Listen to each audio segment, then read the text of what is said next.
Quand j'étais jeune, je faisais ça avec mon père. Et puis on avait un bateau comme celui-là, à voile comme celui-là. Et alors, il fallait couper l'élément avec la poussée. Couper. C'est pas avec les machines que c'est pas moderne. Avec le cheval, avec les chevaux, tirer le levement du bateau. Oh, c'était dur.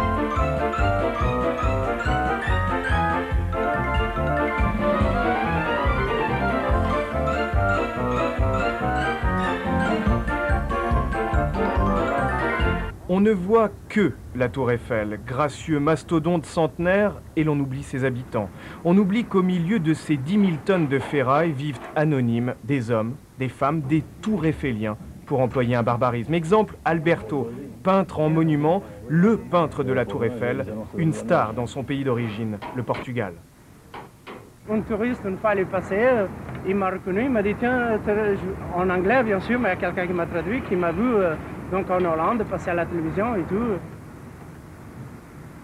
Des fois, je me sens comme l'homme le plus haut de Paris, par exemple à 7h30, à 7h30 du matin, à 8h. C'est vrai, quand je vois tous ces gens-là, d'un moment, je me dis, tiens, je suis peut-être l'homme le plus haut de Paris en ce moment. Il faut 60 tonnes de peinture pour repeindre la tour et des milliers d'ampoules vissées par ces électriciens que vous croiserez peut-être juchés sur une poutrelle. Une petite anecdote, une fois les agents d'accueil au 3e ont été prévenus qu'il y avait 2 SDF qui étaient dans la ferraille, en fait c'était 2 électriciens qui travaillaient. Et est-ce qu'il vous arrive dans votre travail de vous faire des frayeurs? Moi, je me rappelle pas, si, quand je le vois le matin, mais sinon, c'est pas vrai. Mais sinon, des frayeurs, vraiment, non. Gauguin y voyait de la dentelle gothique en fer, Verlaine un squelette de beffroi. La Tour Eiffel est une terre à légende, à fantasme. J'ai vraiment l'impression que les vieux démons sont encore là, même quand on a essayé de les tuer. Il y a tout. Je dis qu'on trouve à peu près tout. Je suis persuadé qu'il y a même son sorcier. Je ne l'ai pas encore vraiment détecté, mais je suis à peu près sûr qu'il existe. Ce sorcier, il est peut-être sous un pilier, au milieu des 40 ouvriers qui soignent jour après jour la grande dame de fer. Le forgeron qui, comme au temps jadis, consolide avec ses alliages les câbles des ascenseurs. Ce sorcier, il est peut-être au milieu de ces machineries centenaires et rutilantes qui fonctionnent grâce à de l'électronique moderne. Pour le système hydraulique des ascenseurs, on utilise encore le suif. Dans cet espace restreint, on se croirait dans un bateau et justement l'ingénieur en chef est un ancien commandant de sous-marin. Socotec pour Monsieur Bourse. Avant, je naviguais sous 300 mètres d'eau et maintenant, je suis en 300 mètres mais positif. Les piliers ne se visitent qu'avant la montée aux étages. Peu de gens y vont, les arcanes du sous-sol restent donc dans l'ombre. Le public arrive avec son ticket et lui, son ticket, c'est synonyme de 3e étage, enfin de sommet, une vue sur Paris.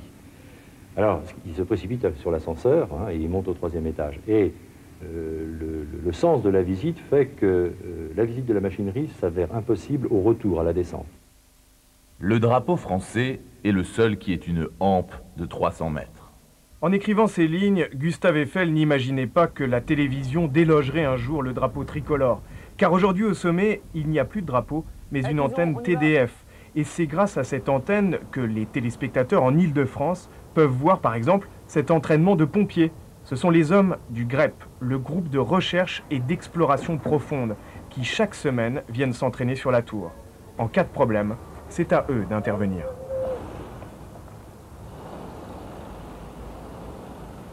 Il y a toujours des gens qui veulent essayer d'escalader. Puis bon, il y a des interventions un petit peu plus délicates avec des personnes qui éventuellement se suicident. Au premier étage, il y a la poste et ses guichetières polyglottes. Les touristes viennent essentiellement pour le cachet de la Tour Eiffel, un cachet unique, ce qui permet à ces dames d'analyser les différents comportements. Un Américain va oublier de mettre USA sur sa carte. C'est évident que la carte ne peut aller qu'aux États-Unis. Un Australien il va la remplir du premier coin jusqu'au dernier. Il n'y a pas d'espace libre, il n'y a même pas la place pour le timbre. Tu me fais 3 langoustines oranges là, en amuse-bouche. Hein.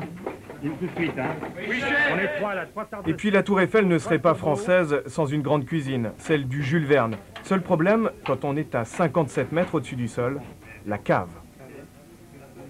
La bouteille d'exception se trouve évidemment à la cave, mais il faut à peu près vous l'ouvrir en une demi-heure, 3 quarts d'heure, sans problème. Nous avons des sommeliers qui sont très sportifs, nous les choisissons. Car cette cave, elle est en contrebas, sous le Champ de Mars.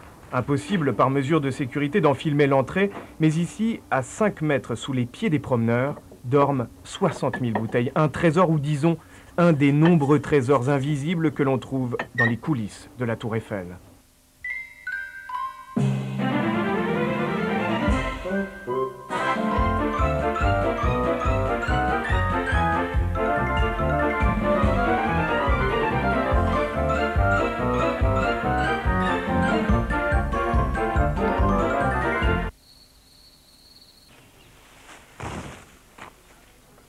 À l'époque où je vous parle, c'était pas un gros revenu, ça.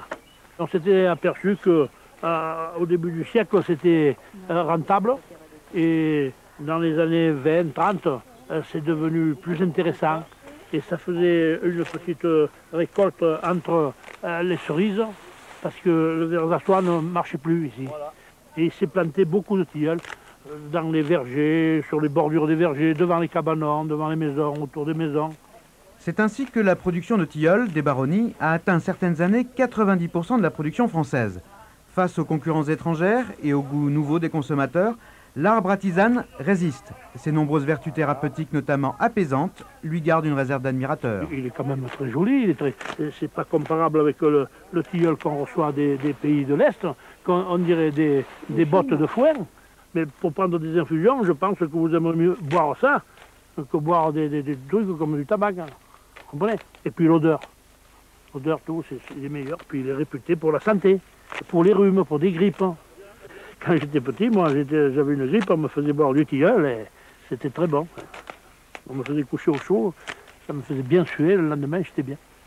Le tilleul se récolte souvent par toutes les générations d'une même famille. Les plus valides montent aux échelles, les plus jeunes et les plus anciens effeuillent la bractée, comme on l'appelle. Un bon ramasseur peut en ramasser jusqu'à 50 kilos de verre. Mais il y en a beaucoup plus qui en ramassent 20 ou 30 que 50. Attache pas trop serré parce que ça risque de s'échauffer. Dans ces toiles repliées aux 4 coins, que l'on appelle bourrasses, 4 kilos de tilleul vert donneront en fait 1 kilo de sec. Avec un temps de séchage de 4 à 7 jours, le tilleul doit être récolté 3 semaines avant sa vente à la foire de Buis-les-Baronnies. Une foire qui se déroule immuablement depuis 187 ans, chaque premier mercredi du mois de juillet. Le long de cette digue de Louvèze, le coup d'envoi se donne à 8 heures précises.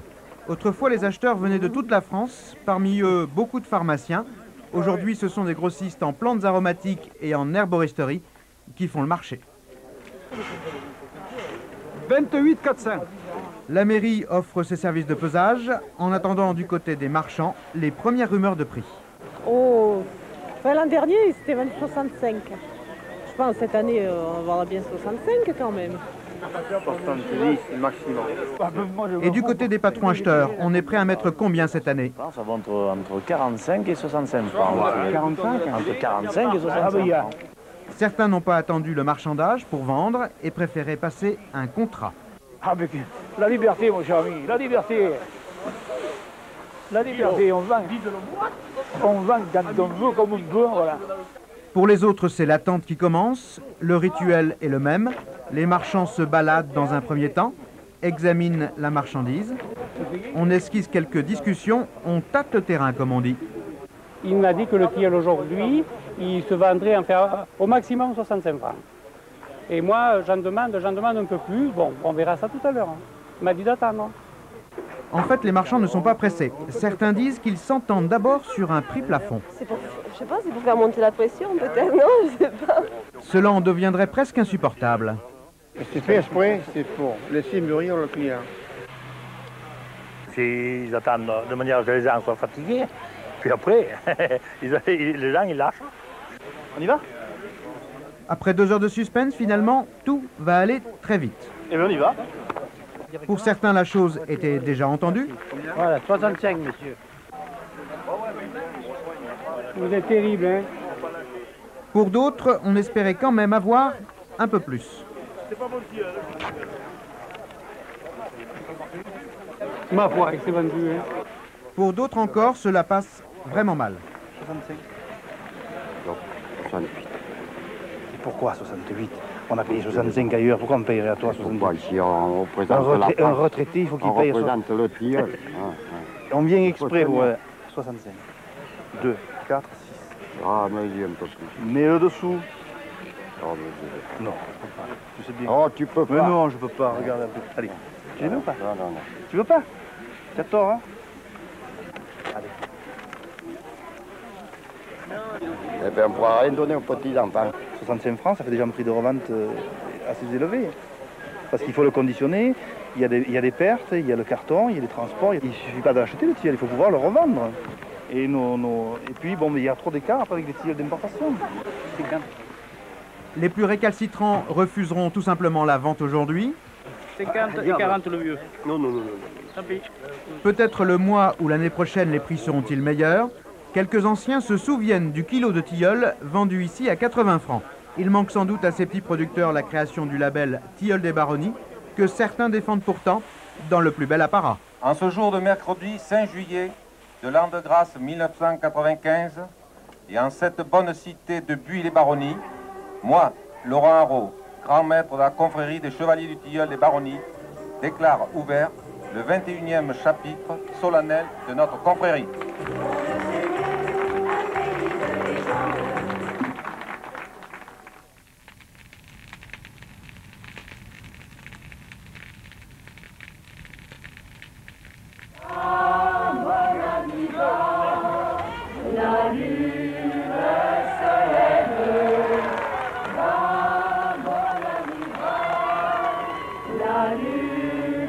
Cette année, pour la première fois, les habitants de Saint-Suliac, en Ille-et-Vilaine, ont construit leur bûcher de la Saint-Jean sur le point culminant de leur pays, le mont Garot. Tout le village est réuni au pied d'un sapin de 25 mètres de haut, surmonté d'une couronne, une roue solaire. Avant de disparaître en fumée, les fougères de la couronne sont cueillies dans la forêt d'à côté par les mamgoses, les grands-mères en breton. Vêtues de noir comme leurs ancêtres, souvent veuves de marins mais toujours vaillantes, elles gardent la tradition. Elles savent où sont les plus jolies marguerites et ce qu'il faut en faire pour préparer la Saint-Jean. Elles connaissent les rites et les secrets de la fête, un peu chrétienne, un peu païenne. Chacun y trouve son compte, disent-elles avec humour. Passionnément, à la folie, pas du tout. Je t'aime un peu, beaucoup, passionnément, à la folie, pas du tout. Eh ben, c'est pas fichu. Avec 3 fois rien, simplement prélevé dans la nature, ces femmes font des merveilles. La couronne est presque terminée et la fête sera gaie. Bien sûr, les fleurs du printemps vont mourir dans le feu le soir même, mais c'est pour donner les fruits de l'été. Ça me fait plaisir, ça renoue avec toutes les vieilles traditions, tout ce qu'il y a de bien dans le coin. Qu'est-ce que ça représente pour vous, la Saint-Jean? L'été, le beau temps, tout ce qui est bien, toute la nature. Je pense qu'on va transmettre les traditions aux plus jeunes. Déjà, on voit que les jeunes viennent nous aider. Et puis, elles ont l'air d'être heureuses d'être avec nous. Et puis, en plus, ça nous apprend à les connaître aussi. Et ça vous fait plaisir de leur transmettre vos racines? Ah oui, on est très attachés à nos racines. Oui, oui. Et ça nous fait plaisir. On aimerait que plus tard, elles prennent la relève, quoi. Et elles nous remplacent. Heureusement que le 21 juin est le jour le plus long de l'année, car il y a beaucoup à faire. Décorer le sapin, par exemple, c'est la tâche des enfants, écoles publiques et privées réunies. Le dessin qu'on fait, c'est pas grave s'il est brûlé parce que à Noël, on aura des cadeaux. C'est pour la fête du soleil. Et le soleil, justement, la doyenne du village est en train d'en recueillir un rayon pour allumer la flamme qui plus tard embrasera le bûcher. La seule flamme noble pour mettre le feu à l'arbre, c'est la flamme solaire. La flamme, c'est la vie. L'arbre, c'est l'homme. Donc la flamme, c'est la vie dans l'homme. En début de soirée, les bords de la Rance sont tranquilles, trop tranquilles. Tous les habitants sont rentrés chez eux pour s'habiller. Vêtements traditionnels, paysans et marins. Soudain, les rues s'animent.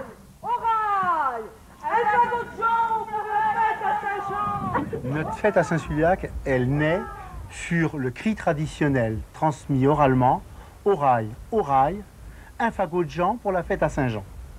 Et sur ce oraille, oraille, bon, on a imaginé que le rail, c'était le rayon, la lumière, le guide, et le rail, la voie. Tiré